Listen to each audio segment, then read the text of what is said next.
करुणावतारम् संसारसारम् भुजगेन्द्रहारम् सदा वसन्तम् हृदयारविन्दे भवान् भवानी सीतां नमामि। तमेव माता च पिता तमेव तमेव बन्धुश्च सखा तमेव तमेव विद्याविनम् तमेव तमेव सर्वं मम देव देव। ॐ पूर्णमद पूर्णमिदं पूर्णात् पूर्णमुदच्यते पूर्णस्य पूर्णमादाय पूर्णमेवावशिष्यते। ॐ शान्ति शान्ति शान्तिः। नारायण हरि ओम नारायण हरि ओम शिव शिव हर हर शिव शिव हर हर नारायण हरि ओम नारायण हरि ओम परमात्मा अंतर्यामी परमात्मा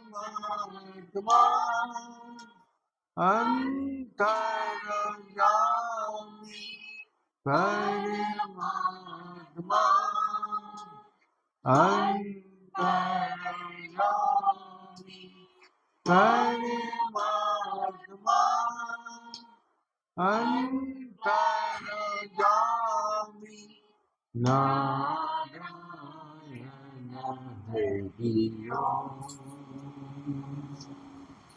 नारायण हरि ओम शिव शिव हर हर शिव शिव हर हर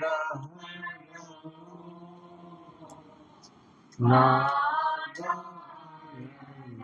हरि ओम नारायण हरि ओम नारायण हरि ओम।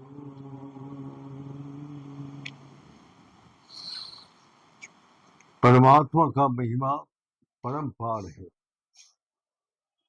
ये इतना विशाल ब्रह्मांड का मालिक, जो हम लोग उसके सामने एक धूल का कण का बराबर, हम इतना विशाल संसार को कैसे जान सकते? हम कलकत्ता में बैठे सारा पृथ्वी को ही नहीं जान सकते, और इस ब्रह्मांड में हजारों सूरज है, सहस्त्र सूरज, और सहस्त्र सूरज के एक एक जैसा ये आकाश में दिखाई दे रहा है, ये 9 ग्रहों का है? तो 9 ग्रहों का नियंत्रण कौन करे? सूर्य देव। तो सूर्य का हम लोग यहाँ बैठे हैं पृथ्वी में, तो पृथ्वी का एक कण का बराबर हम लोग पड़ा हो, और उस कण का अंदर में एक धूल का महत्व। लेकिन हमारा अज्ञानता, इतना अहंकार, जो मैं इतना विशाल संसार को नहीं मानता, उसको नहीं मान रहा हूं। हमने हमने जो इस संसार में देखा है, जो नहीं मानते हैं उसका दुर्भाग्य है। और जो भी इस संसार में बड़ा बड़ा ज्ञानी गुणी आया, सभी ईश्वर का सत्ता को स्वीकार किया। हमको बता रहे, जो आइंस्टाइन हो या न्यूटन हो, वो सूत्र तो पहले से था। वो लोग तो ढूंढ के रिसर्च करके निकला, ऑलरेडी जो था। तो कौन बनाया ये सूत्र? लेकिन वो लोग बोलते हैं, जो हम लोग इस विश्व ब्रह्मांड में, मैं एक दो चार पत्थर का रोड़ी बना है?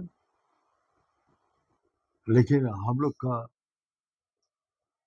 अहंकार इतना है, मैं उसका अस्वीकार करता हूँ, उसका सत्ता को स्वीकार नहीं करता।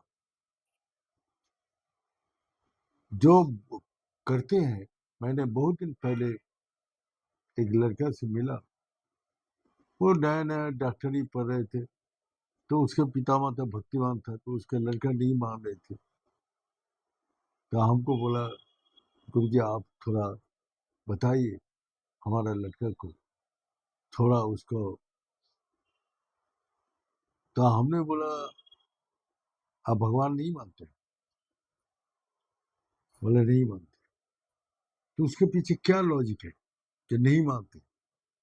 हमने पूछा, जो आप जो चीज को नहीं मानते उसके पीछे तो कोई लॉजिक होगा, जो नहीं मानते। तो दिखाई नहीं देता तो उसको कैसे मानो? लेकिन हमको तो सबको दिखाई देते। तो इस संसार में तो बहुत कुछ है जो दिखाई नहीं देता है, लेकिन आदमी तो सत्ता को स्वीकार करते। ठंडी गर्मी दिखाई देते हैं, लेकिन गर्मी का दिन पसीना निकलते हैं और ठंडी का दिन कांपते रहते। तो ये क्या रिएक्शन तो हो रहा है सबके ऊपर। तो ये है हमारा जो ज्ञान कम होने का कारण, वो लॉजिक नहीं दिखा पाए। जो उसके पीछे क्या रीजन है नहीं मानता, वो लॉजिक नहीं दिखा पाए। बस अपना मन रखे, बोल दे नहीं मानता हूँ। ऐसे ही अज्ञानी कितना घूमता है। तो बोलते दुर्भाग्य वो है कि उस सत्ता को जो नहीं मानते, कितना बड़ा भूल कर रहे, वो नहीं जानते। क्योंकि वो तो हमारा सत्ता में, वही सत्ता से हम सब शक्तिमान हूँ। परमात्मा का शक्ति से मैं शक्तिमान हूँ।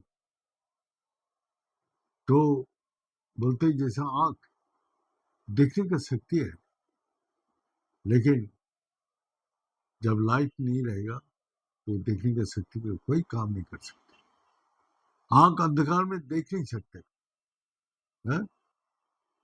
अंधकार में ले जाके दिखाते हो, बताओ क्या है? बोल सकते हैं कोई? कितना भी ज्ञानी गुणी हो, लेकिन लाइट बिना वो देख नहीं सकते। इसी प्रकार जब परमात्मा का शक्ति बिना उस सत्ता को वो अनुभव नहीं कर सकते। तो इसी कारण से हम लोग का मन में ये भावना आती है। तो हमने बोला, आप जो बोलते हैं मैं नहीं मानता, मैं नहीं मानता, मैं कहाँ हूँ? तुम्हारा देह का अंदर तुम कहाँ है, वो भी नहीं जानता।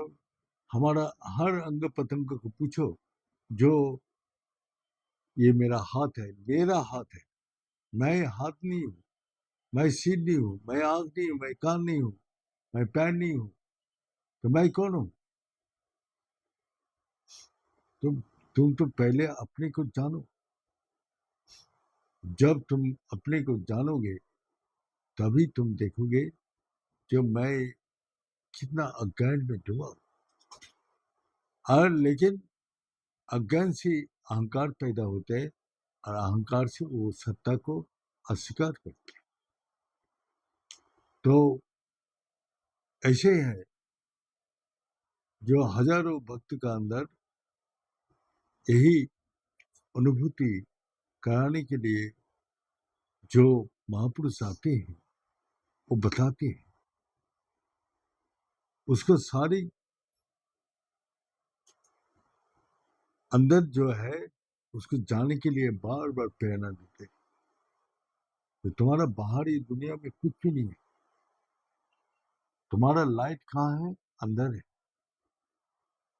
लेकिन वो अंदर जब जाते तो अंधेरा दिखाई दे, आंख बंद करके।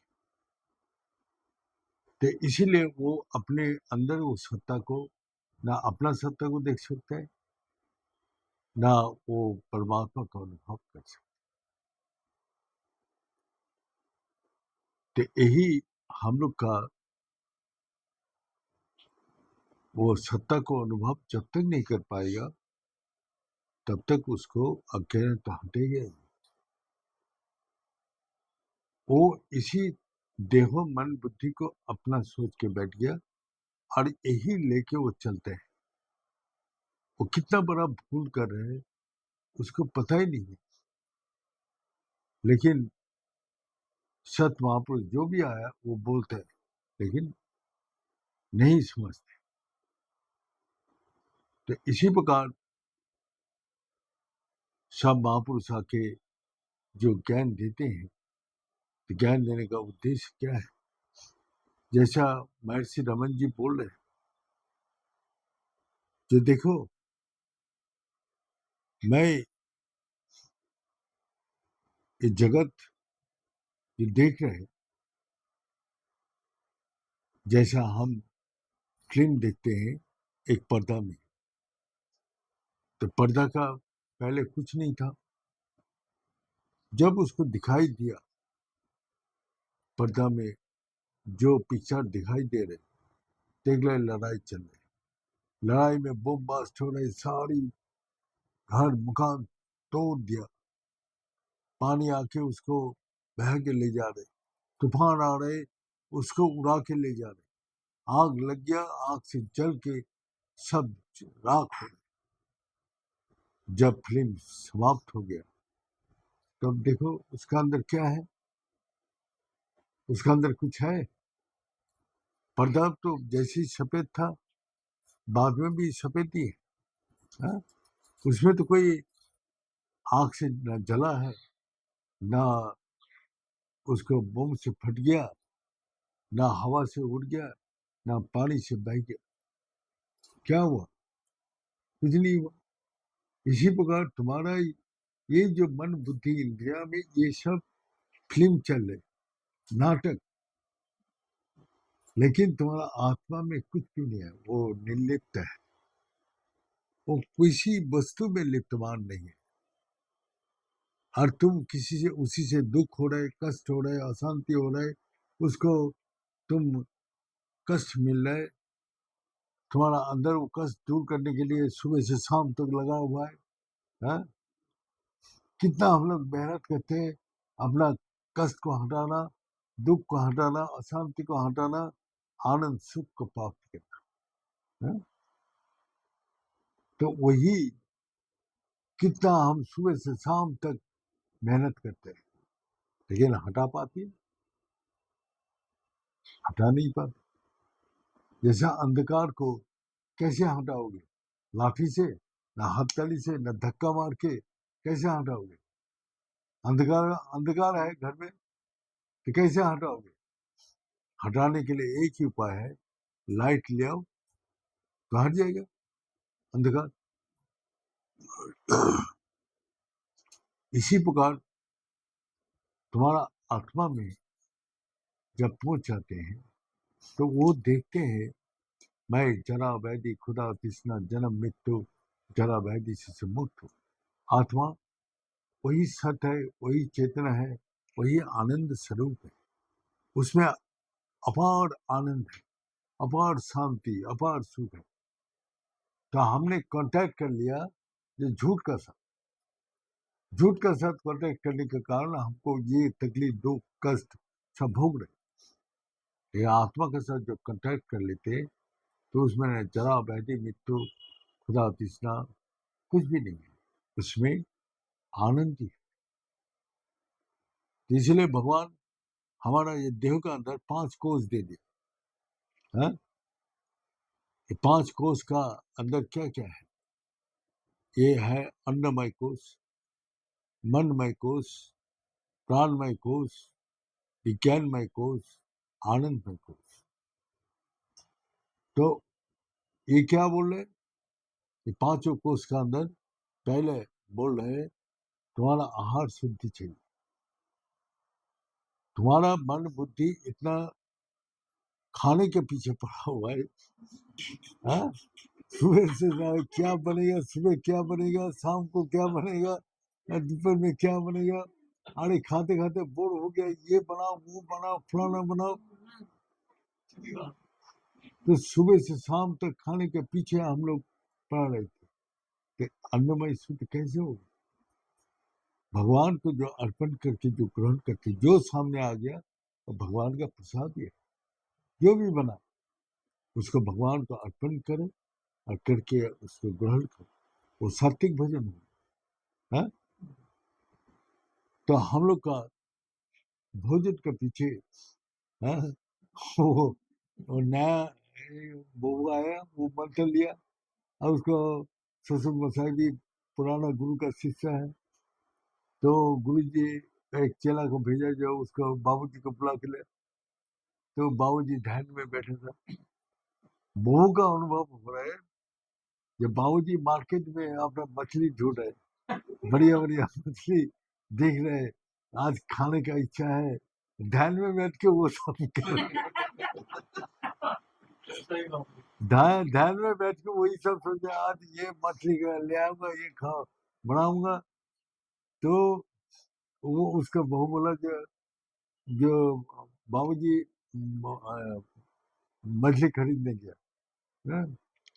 तो उसने बोला, फिर उसने बोला अब बैठ जाइए, बाबूजी आ जाए तो मिल जाएगा। तो गुरु जी का वो चेला बैठ गया। तो बाबूजी थोड़ा देर बाद ध्यान से उठ के आया, बोले बाबूजी आप तो मार्केट गया था, अब तो घर भी है। तो बोले कि हम तो घर भी था। बोला आपको जो नया बबुआ है वो उसने बोल रहे कि आप तो मार्केट में मछली खरीदेंगे। तो बहू को पूछा कि बेटा तू क्या बोला? बोला पिताजी आप जब ध्यान कर रहे थे तब तो मछली का इसमें सोच में ध्यान कर रहे थे, तो हमने इसीलिए बोला मछली खरीद का घर तबे आपसे मिल जाएगा। बोले वो तो मेरा से भी आगे पहुंच गया, हाँ? मैं तो सही में मछली का ही कर रहे थे। तो यही है जो खाने का, हम खाने का टाइम जो माता जी भी बैठ के सोचते हैं ध्यान में, आज क्या बनाऊं, क्या कैस, ये आ गया फलाना आ गया वो आ गया, तो इसके लिए क्या क्या बनाएंगे ना, वो सोच विचार में पड़ा रहता। हाँ? और वही छोटा बहू क्या क्या जो वो अपना किशन जी का भजन गा रहे और खाना बना रहे हैं, जूता चप्पल लेके रस्ते में नहीं जाते, वो खाली पैर में जा रहे, माने शुद्धता, हाँ? तो वो भजन गाते गाते बना रहे, वो अपना देखा जो चीनी का जाएगा नमक डाल दो भजन का मगन में। अरे प्रभु आज तो खाना बन रहा है सबको, भगवान का नाम ले, अरे प्रभु क्या हो गया आज, हाँ? तो उसने खा के दिखाई ये तो नमक है। तो बस भगवान को बोला लाज बचा लो। अब उसको बेटे को बुलाया, बेटा देख तो ये खा के देख। बोले मम्मी बहुत अच्छा बना, बहुत मीठा आम बना। अरे मीठा कैसे मैं नमक डाला? तो असंभव को भी संभव कर देते। तो यही भगवान का जो लगन में हमेशा रहते हैं, तो उसको कितना भी कुछ गलत हो जाए भगवान आके सुधार के चला जाता है। तो यही है। तो हम लोग का वही अन्नमय कोश कैसे शुद्ध हो सकता, जब खाने की इच्छा त्याग करेंगे, जब प्रभु का इच्छा से जो आएगा वही मिलेगा, वही खाएंगे, तो उसको वो सात्विक भोजन बोला जाते हैं। सात्विक भोजन में उसका मन स्थिर और शांत होता है, भगवान में उसको भक्ति करने की इच्छा जागती है। मनमय कोश, मन सबसे शत्रु है। हाँ, वो आगे और पीछे का बात सोचते हैं। हाँ? तो हम लोग को गुरुजी एक दिन पूछा, जे चित्त और मन के अंदर क्या फर्क है? हाँ, बोले ना, चिति विषावतिष्ठति। चिति और चित्त और मन में क्या फर्क है? तो हम लोग को कोई बोल नहीं पाया। बड़ा बड़ा सब प्रोफेसर बैठे तब भी नहीं बोल। गुरुजी बोला, जो पीछे का जो सोचते हैं वो चित्त का काम है, वो रिकॉर्ड करके रखा है। चित्त गुप्त जो बोलते हैं वो रिकॉर्ड करके रखे, और मन जो है वो आगे का सोचते हैं। मन और चित्त में यही फर्क। तो हम लोग दोनों एक साथ करते हैं, कभी कभी पीछे चला जाते, कभी कभी आगे चलते। तो मन आगे पीछे आपको भगाते रहते। आप ध्यान करो तो पीछे का बात दिया जाए, अरे उसके पास पैसा लेना है, उसको आज जाना है वहाँ, उसको बैंक में ये काम करना है, वो काम करना है, फलाना काम। मैंने हजारों बात मन में वो चलते रहते। जब ध्यान में बैठते तभी बोलते ये, उन दूसरा टाइम ध्यान नहीं आते, लेकिन जब ध्यान में भगवान के भक्ति में बैठता हूँ तभी ये सब ज्यादा हावी होता है। तो इसके बाद आप क्या है, मन चंचल है, तो इसीलिए हमारा अन्न अगर शुद्ध नहीं होगा, मन स्थिर नहीं होगा। मन स्थिर है तो इसके पहले बाद में जाते हैं प्राणमय कोश। तो प्राणमय कोश में क्या है, प्राण जिह्वति अपान, अपान जिह्वति प्राण, प्राण पर समाचित। जो बोलते हैं, तुम जब तक प्राण में आहुति नहीं दोगे, प्राण को अपान में और अपान को प्राण में, तब तक तुम्हारा ये जो प्राण स्थिर नहीं हो। और जब प्राणमय स्थितम, जब स्थिर होता है, तब तुम्हारा ये शक्ति को ऊपर ले जाती है। तुम्हारा मन बुद्धि कर्म को ऊर्ध्व गति पाती है। जैसा आग जलते हैं, जलने से क्या होता है, हवा ना लगे तो हवा लगने से हिलता है इधर उधर। तो उसी प्रकार कि तुम्हारा मन बुद्धि इतना चंचल है, जो तुम्हारा वो एनर्जी को ऊपर उठने नहीं देते, वो नीचे इधर उधर फैल जाती। जब हवा बंद हो जाती, मन की इच्छा समाप्त हो जाते, मन चित्त का जब समाप्त होता है तभी स्थिर होके ऊपर उठता है। और स्थिर होके जब ऊपर उठता है तो उसमें भगवान का शक्ति आनंद आते, उसमें प्रकाश आते, उसमें दिव्य ध्वनि का आवाज सुनाई देती, जैसे एक अलग सी जगत में प्रवेश कर।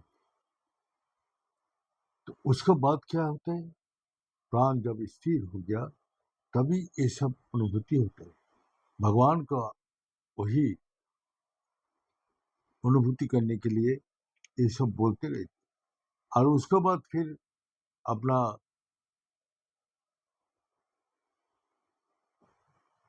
विज्ञानमय कोर्स, विशेष ज्ञान, तब विशेष ज्ञान होने शुरू हो जाते हैं। जब स्थिर होने शुरू होता है तभी विशेष ज्ञान। विशेष ज्ञान का अर्थ क्या है, जैसा अलौकिक ध्वनि सुनाई देती, जो इस संसार का कोई ध्वनि से नहीं मिलता,